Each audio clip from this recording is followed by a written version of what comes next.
Assalamualaikum warahmatullahi wabarakatuh dan salam sejahtera. Kembali lagi bersama saya Rusdi Syarif. Baiklah, pada kali ini pun banyak yang ditanyakan oleh teman-teman semua, iaitunya tentang kebijakan bagasi atau bagaimana kita aturan bagasi ketika terbang bersama AirAsia. Jadi bagaimana aturannya? Layan ni dulu.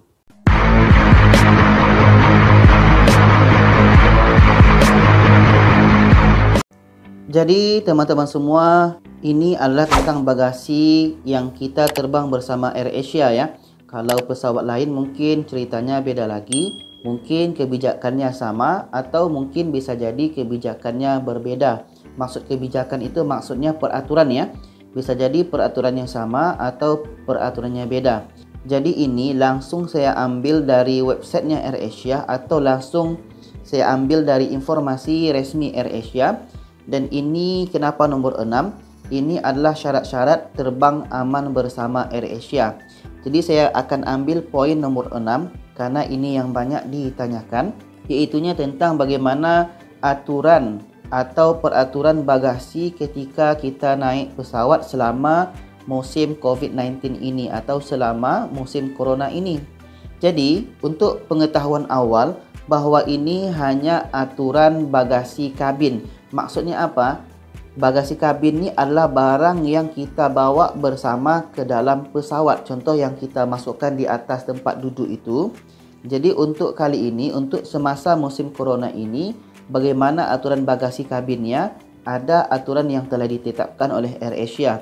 Sedangkan bagi teman-teman yang sudah booking bagasi sebelum terbang itu, ada yang 15, 20, 30, ada yang 40 kilo. Itu masih seperti biasa, bisa ya. Tapi ini adalah aturan bagasi kabin, bagasi atau barang yang kita bawa ke dalam pesawat bersama kita. Jadi, di sini disebutkan bahwa kami menerapkan kebijakan baru terkait bagasi untuk mengakomodir arahan jaga jarak selama proses turun dan naik pesawat. Penumpang hanya diperbolehkan membawa satu bagasi kabin dengan ukuran maksimum 40 cm untuk tinggi kali 30 cm untuk lebar atau dikali 10 cm untuk panjang, seperti tas laptop dan tas jinjing. Barang bawaan di luar ketentuan tersebut harus dibagasikan. Kebijakan ini untuk meminimalisir kontak antara penumpang dengan barang bawaan penumpang lainnya. Untuk lebih lengkapnya silakan klik di sini. Jadi kita untuk informasi awal ini sudah tahu, kita hanya diperbolehkan bawa satu barang saja.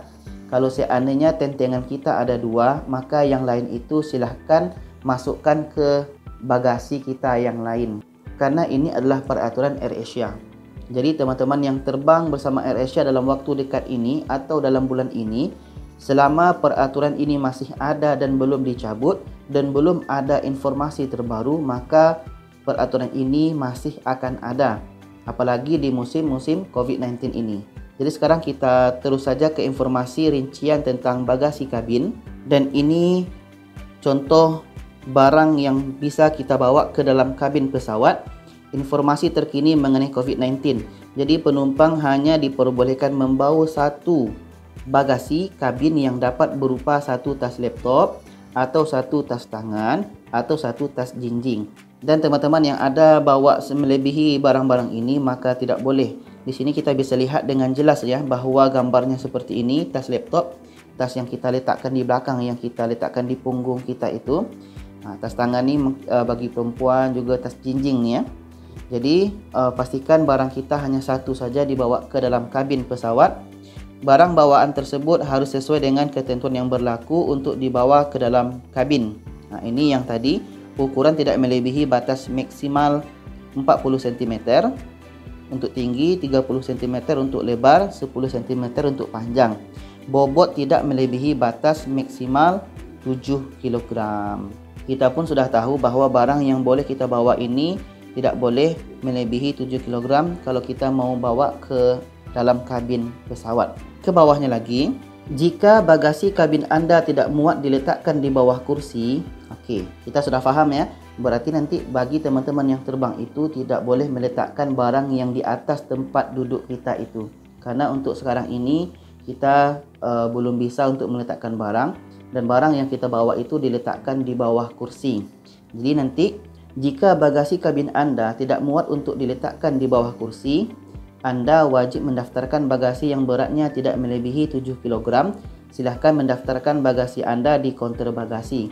Maksudnya mendaftarkan ini kita tidak perlu bayar ya kalau barang kita itu tidak melebihi 7 kg. Dan di sini ada disebutkan bahwa tidak ada bayaran kalau tidak ada melebihi 7 kg.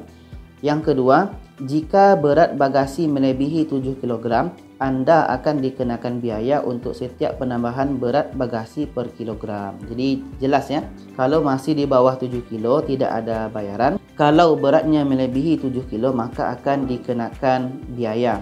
Kewajiban pendaftaran bagasi seberat 7 kg ini terpisah dengan ketentuan bagasi terdaftar yang biasa. Maksudnya kita booking bagasi 20 kg. Jadi yang 20 kg ini terpisah caranya karena kita sudah beli, dan bagasi yang berat di bawah 7 kg ini itu pun nanti pendaftarannya beda. Jadi kita akan mendaftarkan 2 kali pendaftaran ya. Pertama, pendaftaran bagasi yang memang sudah kita booking. Yang kedua, pendaftaran bagasi yang sepatutnya kita bawa ke dalam kabin pesawat tapi tidak bisa, tapi bisa didaftarkan melalui pendaftaran yang lain. Jadi teman-teman kena alert ya, kena faham dengan situasi ini. Bawahnya lagi, jika Anda ingin membawa bagasi melebihi batas ketentuan kami, untuk kenyamanan Anda silakan melakukan pre-book atau pembelian bagasi sebelum masa check-in ditutup. Silakan membaca ketentuan bagasi kabin kami di sini. Maksudnya macam mana? Peraturan bagasi yang sebelumnya ada itu tetap sama ya, tidak ada perubahan. Maksudnya barang-barang yang kita masukkan dalam bagasi yang kita beli. Contoh bagasi yang 20 kg, 30 kg. Jadi barang yang kita masukkan dalam bagasi itu, setiap barang itu jangan melebihi beratnya 32 kg. Contoh kita booking bagasi 40 kg. Jadi 40 kg ini tidak boleh dijadikan satu bagasi, mesti menjadi 2 bagasi. Karena apa? Karena setiap satu barang itu hanya boleh berat maksimal atau berat paling banyak itu hanya 32 kg. Jadi kita bagi 2. Barang yang pertama beratnya 32 kg, barang yang kedua beratnya 8 kg. Ini aturan yang biasa ya. Yang kedua, kita boleh bawa barang berapapun yang kita mau asal sesuai dengan bagasi yang telah kita booking. Kalau kita booking bagasi 30 kg, ya bawa aja sebanyak 30 kg, bawa saja. Aturan selanjutnya adalah kalau kita rupanya belum beli bagasi, tiba-tiba mungkin kita ada bawa barang banyak dan kita mau beli bagasi di bandara, bisa. Jadi ketika kita mau berangkat, kita mau beli bagasi, saat itu kita hanya bisa membeli 15 kg saja. Tidak ada yang 20, 30, 40 tuh ya. Jadi teman-teman yang ingin memang beli bagasi banyak ini, belilah awal-awal. Dan aturan selanjutnya ada juga kayak gini. Bagasi yang disediakan maksimal atau paling banyak itu hanya 40 kg. Kalau rupanya barang kita melebihi 40 kg, maka kalau kita mau nambah lagi itu tidak bisa. Dan pun kalau kita mau nambah, setiap 1 kg itu dikenakan biaya Rp50. Contoh barang kita rupanya 43 kg. Di sini kan berlebih 3 kg, maka yang 3 kg ini mesti kita bayar. Setiap 1 kg akan kita bayar Rp50, dikali 3 kg Rp150. Jadi hati-hati teman-teman yang bawa barang banyak ini. Dan juga jangan bawa barang-barang yang terlarang atau barang-barang yang dilarang semasa penerbangan. Itu aturan ini kita sudah banyak yang paham. Dan juga di bawahnya lagi, jika Anda memerlukan kursi roda atau alat bantu gerak untuk berjalan, silakan merujuk kepada FAK. Maksudnya ini masih seperti biasa ya bagi kita yang memerlukan kursi roda atau alat bantu gerak berjalan. Pastikan Anda tahu mengenai barang-barang yang dilarang untuk dibawa dan tahu mengenai batasan untuk membawa cairan, aerosol dan gel. Bagi kita yang membawa cairan-cairan ini jangan melebihi 100 ml ya. Ini seperti biasa kita sudah tahu, barang-barang yang melebihi 100 ml itu yang kita bawa ke dalam bagasi kabin ini, ingat ya, ke dalam bagasi kabin itu akan diambil oleh pihak bandara. Tapi kalau barang-barang ini melebihi 100 ml dan kita masukkan dalam bagasi, itu kemungkinan biasanya diterima. Yang bawah ini seperti biasa ya, jatah bagasi kabin untuk bayi dan anak-anak. Bayi berumur kurang dari 2 tahun tidak mendapat jatah bagasi kabin. Anak-anak berumur 2 tahun ke atas akan mendapat jatah bagasi kabin yang sama seperti yang disebutkan di atas. Kereta dorong bayi dapat dibawa tanpa biaya sebagai bagasi terdaftar jika digunakan oleh anak atau bayi. Jika tidak, maka Anda harus membeli jatah bagasi terdaftar. Maksudnya, kita ada anak dan kita ada kereta dorong bayi ini. Maka kita bisa bawa ke dalam pesawat, tapi nanti sampai di pintu pesawat nanti petugasnya akan simpan. Tapi kalau kita hanya rupanya bawa kereta dorong bayi tapi bayi tidak ada, maka itu mesti dibagasikan. Dan yang bawah ini, semua barang yang dibeli di bandara akan termasuk ke dalam jatah bagasi kabin Anda. Jadi yang bawah ini kita bisa baca. Jadi itulah teman-teman aturan barang-barang yang boleh kita bawa ke dalam bagasi kabin ya. Ingat, hanya satu tentengan dan jangan melebihi daripada 7 kg dan ukurannya tadi seperti yang kita sebutkan di awal tadi. Jadi itulah teman-teman informasi untuk hari ini. Mudah-mudahan bisa memberikan manfaat dan pencerahan kepada kita semua, dan share video ini kepada yang lainnya supaya lebih ramai yang tahu.